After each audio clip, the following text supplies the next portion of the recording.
you. 3, 4.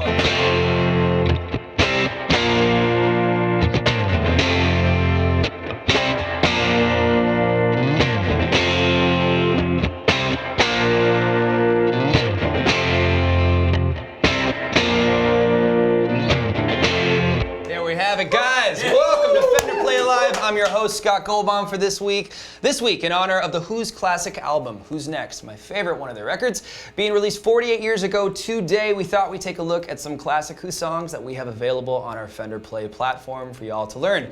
We got a special guest, and we're going to be talking technique, tone, and more. So let's get to it. First, please welcome my guest, Hamish Anderson. Woo. Hi. Hamish, how you doing? Great to be here. Dude, we've been jamming in our prep work for today. You're an amazing player. I know you as a blues guitarist, a singer-songwriter. You're originally from Melbourne, Australia. Yep. But you've been spending some time here in LA for the last several years. Is that right? Yeah, it's been a great place to be. Yeah, man. Well, we're really lucky to have you come through. We like to ask this question to all of our pro guitarists who come through here, considering our community is often made up of a lot of learners, a lot of new players.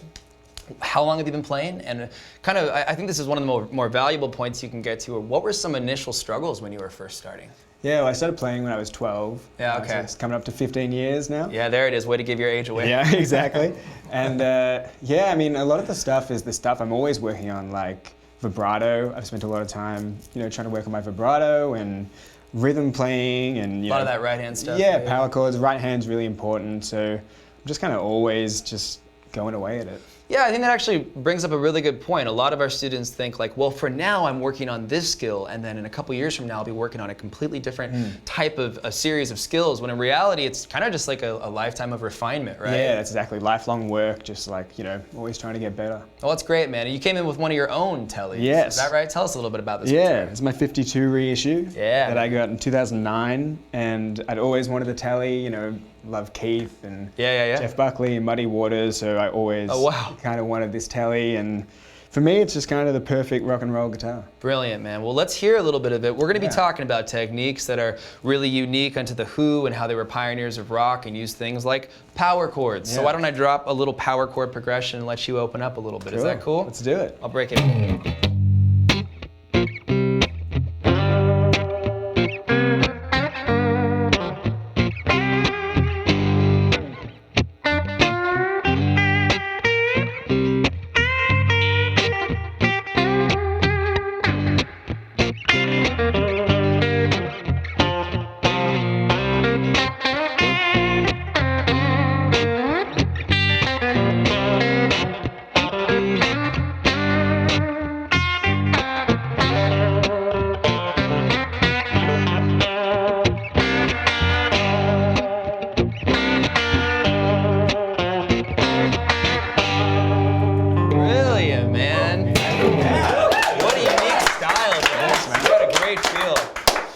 Wow, that was a way to christen this session. That was really awesome, man. We have so many great players come through here, and it's really cool from my vantage point to get to hear all the distinct feels. And you've got a really unique one, man. That was really great. Thank you, man. So this week, we're looking at the Who. We're going to be talking a lot about taking a closer look at some iconic songs and riffs in their discography, and give you some tips to sounding more like Pete Townsend and the Who. But first, let's jam on something. How about we do off this record? We're going to pull from "Won't Get Fooled Again." My favorite. Okay, well, very cool. In fact, I'll just jump to the point and pretend like we haven't already practiced this. The way you play this intro is awesome. You're kind of simulating that synthesizer part. Yeah, you can kind of just mess around with that, like the break it in. Gorgeous.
sample size. I guess Pete Townsend never wanted to be bored. There's those parts. There's so many parts in songs like that. It's like 8 minutes long. It's crazy, man, for good reason. I think you've just changed my favorite part of that song is now the intro based off the way you play it. It was gorgeous. You got some favorite parts in that tune to jam on? Yeah, I mean, definitely just that riff, like that.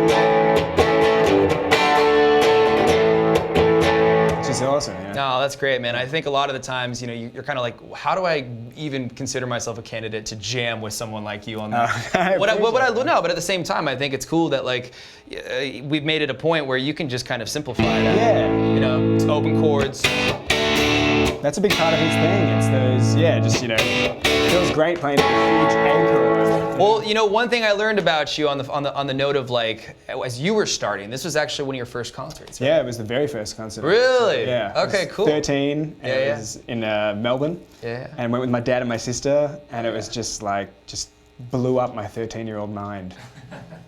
I turned around to my dad and I was like, this is the greatest day of my life. That's great. It's still my Vic. The day you've become a man. Yeah, exactly. Witness the Who in all their glory. Yeah. So what do you think? I mean, here we are still later in life as professional guitarists talking about how fun it is to just dig into those chords and that right hand stuff. What drew you to their music initially? I mean, you really had like the perfect grand opening as far as like being shown what they're all about. Oh, totally. And it was like, being 12 when I started playing guitar, like hearing the Who, it's so big. It's just so loud, so big. It's exactly what you want when you're 12 and just getting into the electric guitar. No, totally. And I've just gravitated towards guitarists that are songwriters. And Pete's one of the best, so that, someone that's just an amazing guitarist, amazing songwriter and singer and all that stuff. It's just... No, it's a great point. We're going to be talking more about his role in the context of their performance, but I mean, I think he doesn't get enough credit as a singer, as a lyricist, as a songwriter. So I think that it sounds to me like you identify with that a lot as a player, as a songwriter first in a lot of ways, right? Yeah, exactly, yeah. That's awesome, man. I mean, they've influenced so many genres, so many bands. I remember thinking as a kid, like, oh yeah, I remember being like, seeing Nirvana destroy everything on stage, but little did I know, decades prior, you had the Who on like talk show hosts with talk show hosts with like 3-piece suits, all proper, not knowing what the hell was going on, and they're just destroying everything on stage. It's crazy, man. Pete Townsend even inspired Jimi Hendrix. You know what I mean? Like it's just absolutely, man. I mean but like pioneers of punk rock, right? Yeah, everything. Yeah, man, that's pretty brilliant. Well, why don't we just jam that verse again for a second? It's so much fun to play. You can open up a little bit, man. Let's hear this Telly sing. I'll get us started.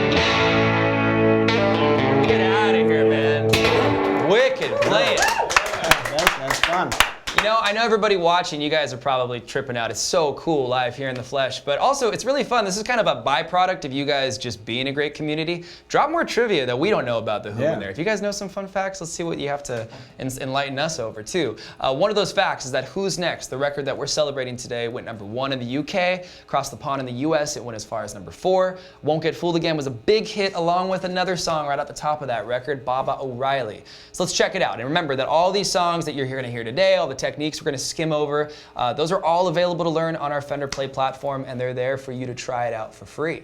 So one thing, again, this is another song that has just like a signature synthesizer part at the top. Yeah, he was really, that was really innovative stuff, doing the synthesizer, mixing it with rock music, and it wasn't a loop, like he played that whole passage there. Yeah, that's wild. Yeah, like the musicality is crazy, because then you marry that to just this, like, I think of rock and roll, I think of freedom, and just how free he is when he's playing these parts. This song in particular, there's like two schools of thought. We're gonna get into it here in a second, but one school is like throw the capo on. We've seen Pete Townsend play it that way. Otherwise, you can just kind of like lean right into these 3 power chords. Yeah. And if you want to interpret that little synth line just using these 16th note alternate picking patterns, you can just do that. You want to throw those power chords on it?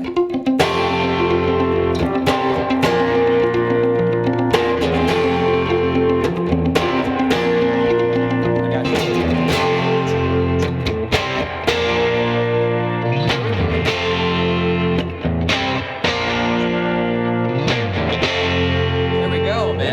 Yeah, I mean, that's just a great example of leaning into power chords, or in the case of capos, open chords. And maybe that's a song where if you're trying to learn power chords, this is a great template for you to try that out on. Definitely, yeah. If you're trying to lean into like stage presence, there's a lot of space. Yeah, exactly. I love the way that it's almost like the strum hand, the neck is hitting or rather the fret hand is hitting the strum hand instead of the other way around. Yeah. But it's just a cool application for all that. And we know that within the band, you've got John Entwistle and Keith Moon, who are essentially playing like lead players. And that kind of caused Pete to be the rhythm. Yeah, and he had the thing, and he would play, a lot of chords with the open notes ringing out and stuff to kind of fatten up that sound. Yeah.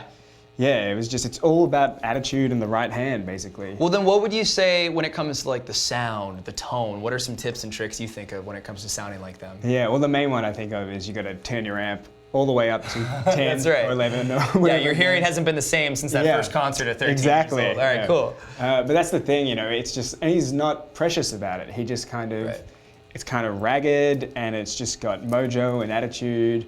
And you just kind of got to go for it. You can't be too worried, about mistakes or anything. He just kind of lets it all hang out. Oh, it's awesome, man. Well, I think that's really cool. And it's like, that's again balanced against a rhythm section. A couple weeks ago, we were talking about funk bass. Yeah.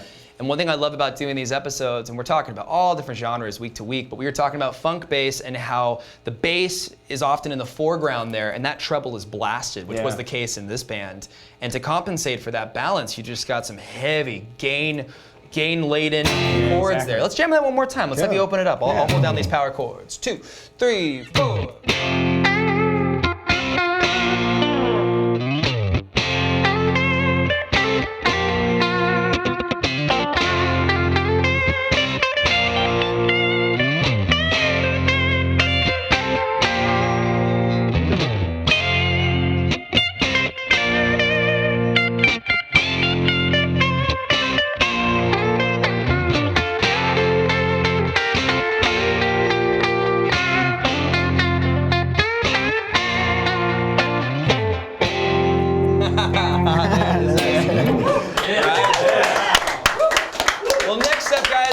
Step back in the Who's discography and take a look at Pinball Wizard. But first, let's head to our studio for this week's Insider to take a look at how you can use the Acoustasonic to sound more like the Who. Check it out.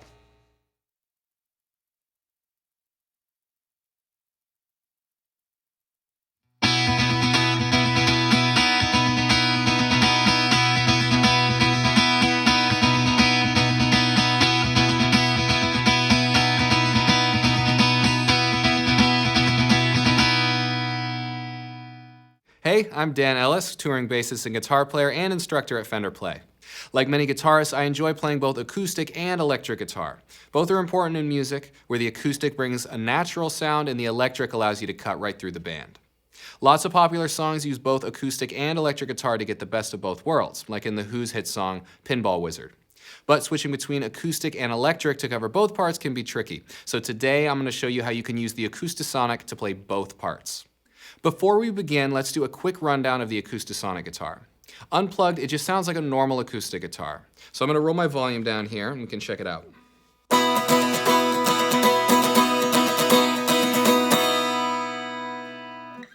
Since we're going to be switching between electric and acoustic guitar, let's plug in. The Acoustasonic has a volume knob like all electric guitars, but it also has what's called a mod knob. There's also the voice selector right here. This allows you to switch between acoustic voices, and combined with the mod knob gives you unlimited possibilities for acoustic tones. For this video though, let's keep it simple. I'm going to start with a basic clean acoustic setting, and I'm playing here through a 68 Custom Reverb Deluxe. Here's how that sounds.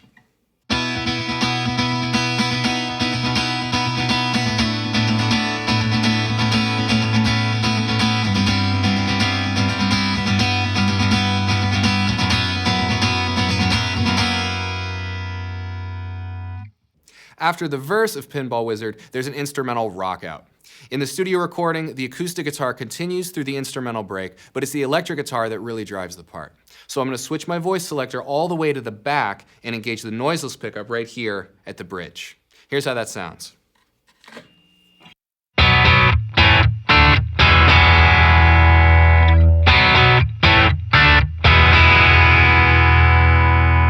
Pretty cool.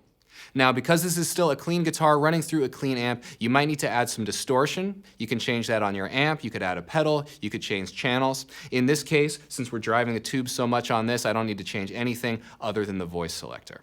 So let's play through the song now and see how easy it is to switch from acoustic to electric.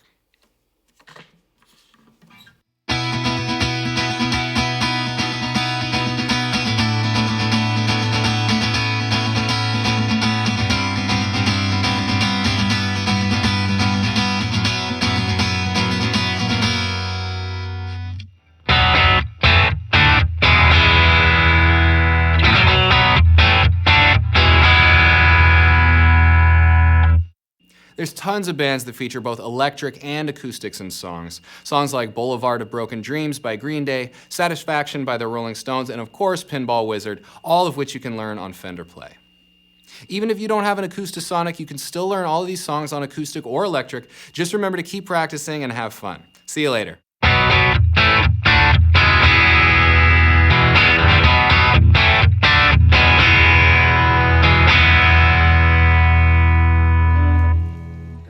Dan, sounded so good, man. Thank you for that, brother. And check out Fender.com and the Acoustasonic video on YouTube with our very own John Dreyer for more in-depth info on the Acoustasonic. That guitar can do so many things. It's a great guitar, yeah. Since we just saw a little taste of Pinball Wizard, let's jam on it, man. I'm gonna stay out of your way on this one. The way you're playing this intro is so gorgeous. Check out these chords, guys.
Preview, man.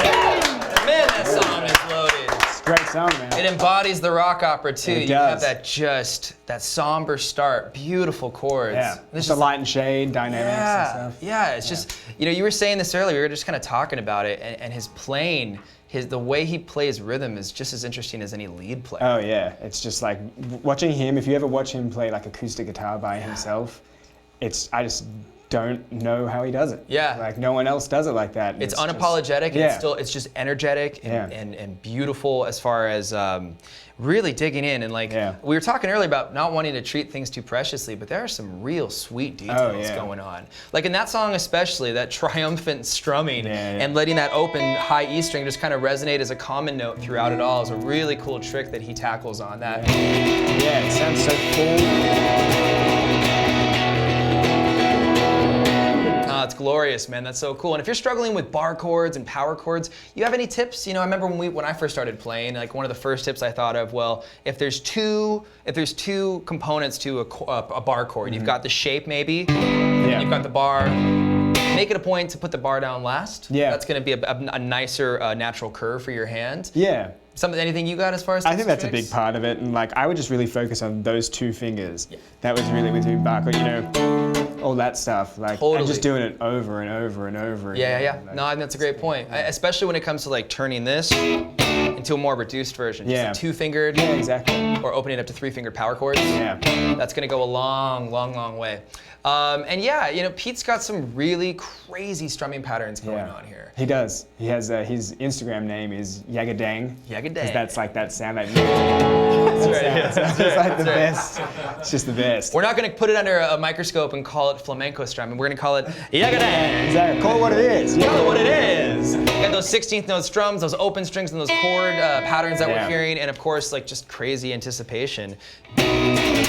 it makes for all the difference. And still, it's just played so freely, like no other. So, I mean, this kind of begs the question, are there any other ways to play like Pete and the Who? Man, I think a great record to check out about his playing is the Live at Leeds record. Yeah, no kidding. Because that has him doing rhythm and lead stuff that's just kind of amazing. And like I play in a trio, and the Who essentially, like instrument-wise, is a trio, and you can hear how he like just fills out that space, just going between crazy lead stuff and chords and all the open notes and stuff. So it's really a great one. It's a huge point. In modern music and modern performances, as far as we've come with integrating crazy technology into things, we really take for granted back in the day when you just had the people in your band just being able to play those instruments the way that you were meant to and fill out that space with as much creativity as possible. Yeah, exactly. And they were like an engine. When they got going, it was just like, it was crazy. Yeah, both in what you were seeing and what you were hearing, I'm sure. And now we can't go without acknowledging the windmill, man. Yes. According to Pete himself, he just text messaged me directly. He told me he saw Keith Richards doing this as a warm-up, and he just, Pete just kind of started incorporating it into his act. And then he goes up to Keith, he's like, hey man, I saw you doing this, is this cool that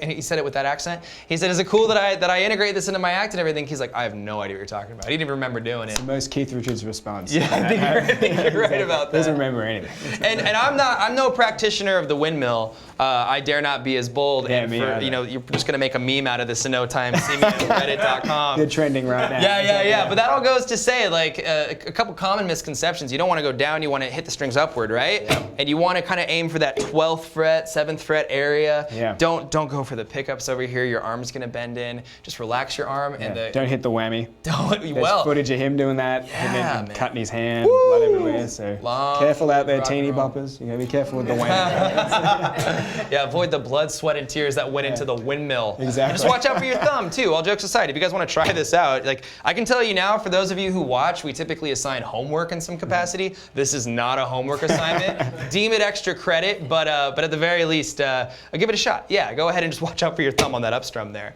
And yeah, another technique that we have instructions from Pete directly on is to not teach guitar smashing. We don't need to carry the torch on that front. No, yeah. These are gorgeous guitars, gorgeous instruments, no extra credit. In fact, you're losing credit if you do that. But that all goes to say, we hope that you guys learned some ways to play more like the Who. We only scratched the surface. Yeah. So remember to have some fun and check out Fender Play for the full lessons on these songs and all these techniques. And remember, if you sign up as an annual member, you get 10% off everything Fender. We're talking about as long as you're an annual member, you get 10% off everything. That is nuts. And that all goes to say we have the homework now that I was just mentioning. You want to tell them a little bit about what's going on for our beginners? Yep. So you got to play a progression using power chords. You kind of saw that at the top of the day. We were just wanting to hear what this telly sounded like. I had you do some lead, and I was just coming up with a simple, sort of in-the-box power chord progression. That's a really great starting point, whether it's just 2 fingers, 3 fingers. Just do it for hours. Just do it for hours. Like, kind of all jokes aside, what's cool about this is that it's a shape that you just move it around different positions on the neck, and it's a really great creative outlet, especially in the genre that is rock. Definitely. How about our intermediate players, man? Yeah, we're going to have you play the intro chords to Bubba O'Reilly at full speed. Yeah, and that's big full chords. Yep, nice amount of space to work on those changes too.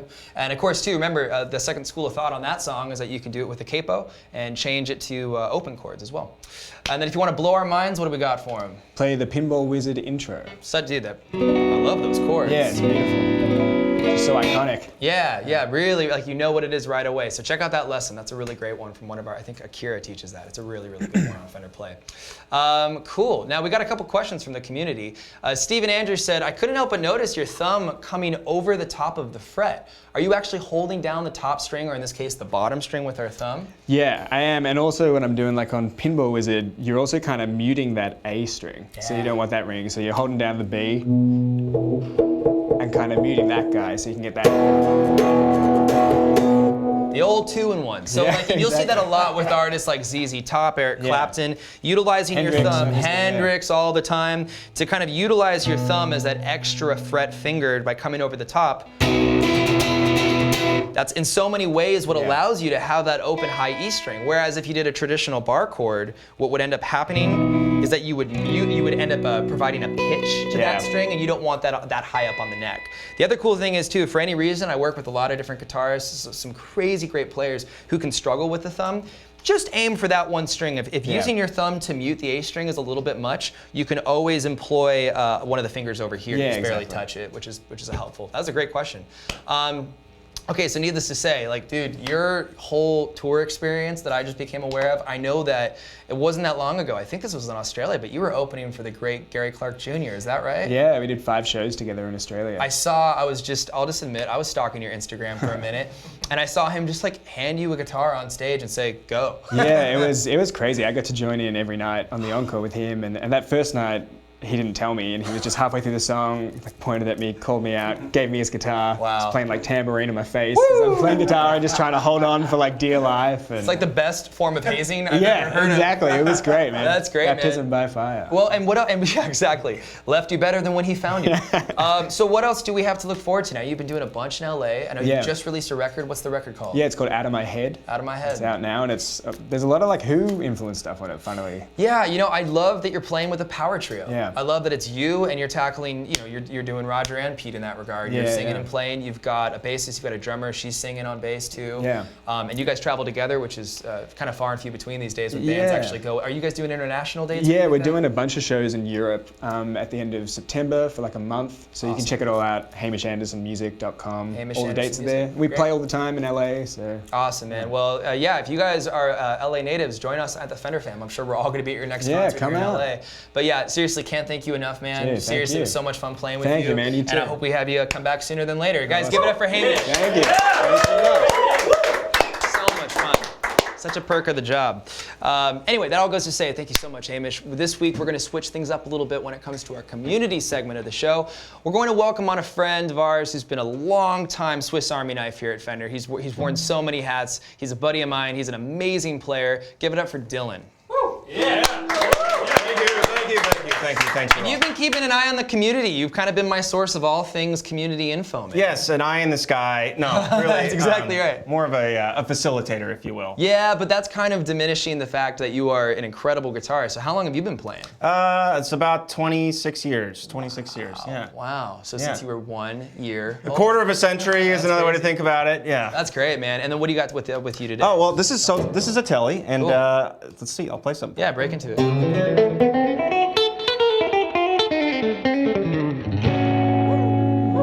So if that's not an elevator pitch, I don't know what is. It does some things. Oh, that's great, man. Yeah. And what's been going on with you? I know you've had some crazy tour experience in the last couple years, too. You got anything forthcoming?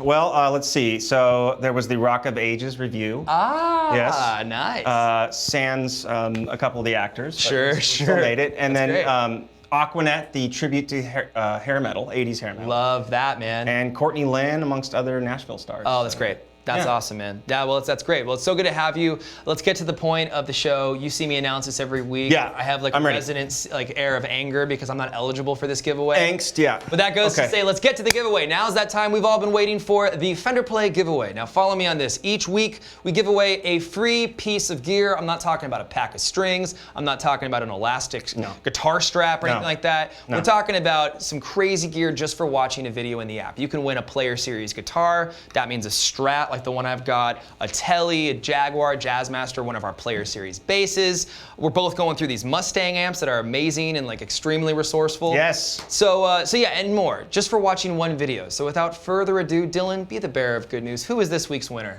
This week's winner is, drum roll, fanfare, Chris Z. Chris Z. Woo! Yes. Congrats, Chris. Congratulations, Chris. I used to go through the motions when it was like, congrats, when I thought it was strings. And now I'm stoked for you, Chris Z. I know. Genuinely. So check the link in the comments for more details. And moving on with the community, we've got some crazy community shout outs. Before we get to those shout outs, I do want to make a moment of talking about you guys and recognizing that there are 13,000 members in this Facebook community from all over the world, all with the same goal of getting better at playing guitar, bass, ukulele, songwriting, expressing yourself through an instrument. And it's been awesome to see everybody be so supportive and helpful to one another and to see people become friends and share in the joy of learning music. So with all that being said, we're really, really proud to announce that our Fender Play community was just nominated and then won a .com award. And this is a huge honor. This year, from over 80 plus countries, we had over 200,000 entries, and we won, and you guys won. It's totally deserved because of you guys. So thank you so much for making it and just maintaining and then growing it as the community that it's become. We're so grateful, and you guys really motivate us over here at Fender. So thank you very much. Love you all very much. But we got some shout outs on that note. You want to take charge of this? Yeah, I mean, I was just talking to you guys right now online. Yeah, funny story, but I want to give a shout out to everybody in the community for being amazing and helping us win this amazing award. You guys won it. Yep. And it's incredible. I want to give a specific shout out to Joseph Rice and Aaron Henry. Oh, okay. And Joseph Rice from Corona, California posted a really good Green Day video this week, which caught my eye immediately. Yeah. And then Aaron Henry shared a video of his son Hunter playing a left-handed guitar. Oh, yeah. And killing it on a Beatles team. So, woo! Yeah, I know. Starting young. That's great. Oh, well, that's great, guys. Keep those coming. We're always just pulling out a couple highlights a week, but we're lucky enough to say that we've got a lot of stuff that you guys do on the board. So yeah, every week we add new songs and lessons to the site. So Dylan, what are some highlights for this week? Okay, well, I'm going to go in chronological order, but every week we do have awesome stuff that's coming out. So the first one from 1920 is called Downhearted Blues. Let's hear a little bit of that. And let's see. I'll give you a taster.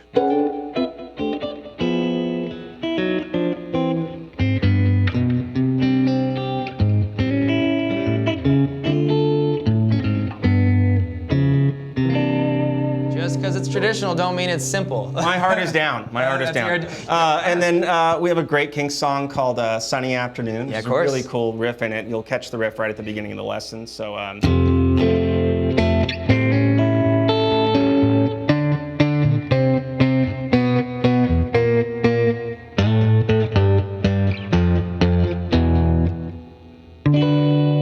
Yeah, Downhearted Blues. But it kind of, Sunny Afternoon. Sunny Afternoon. The heart is still down. Yeah. And then the last one. This one's it's very close to my heart. It's a junior high school anthem for me. Some real nostalgia. I don't know if I'll make it through. Okay, I'm There's here. probably going to be a wave of emotion. I have a general idea of the chord progression for this forthcoming song I'm about to announce. Let's see.